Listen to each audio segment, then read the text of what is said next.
Target ছুড়ে দেওয়ার পর জয়টা তো অবধারিতই ছিল, তবে রিজওয়ান ও সালমানের জুটির বদৌলতে পঞ্চম দিন অবধি খেলা নিয়ে আসার সুযোগ পায় পাকিস্তানিরা। যদিও পঞ্চম দিন পর্যন্ত খেলা টেনে আনলেও রিজওয়ানের কপালে জুটেছে সেই পরাজয়টাই। ঐতিহাসিক এক ম্যাচ জিতে নিয়েছে বাংলাদেশ, সেই সাথে পাকিস্তানকে দিয়েছে হোয়াইট ওয়াশের লজ্জা। পঞ্চম দিনের সকালটা অবশ্য খুব একটা ভালো কাটেনি বাংলাদেশের, তবে সুযোগটা ঠিকই তৈরি করেছিল লাল সবুজেরা। প্রথম ওভারেই ক্যাচ তুলে দেন রিজওয়ান, কিন্তু গালিতে থাকা মেহেদী মিরাজ সেই ক্যাচ ধরতে ব্যর্থ হন।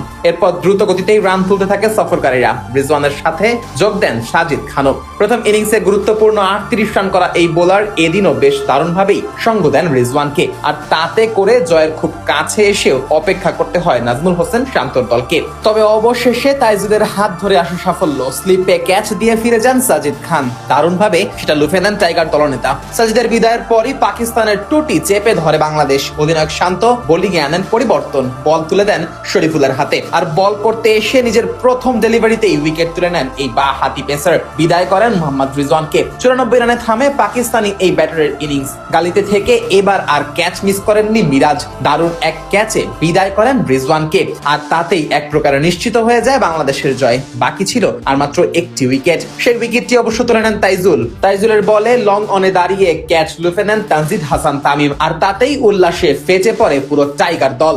2 বছর আগে পাকিস্তানের মাটিতে গিয়ে তাদেরকে হোয়াইট ওয়াশ করার পর এবার নিজেদের ঘরের মাটিতেই বাবর আজম মোহাম্মদ রিজওয়ানদের বাংলা ওয়াশ করলো বাংলাদেশ।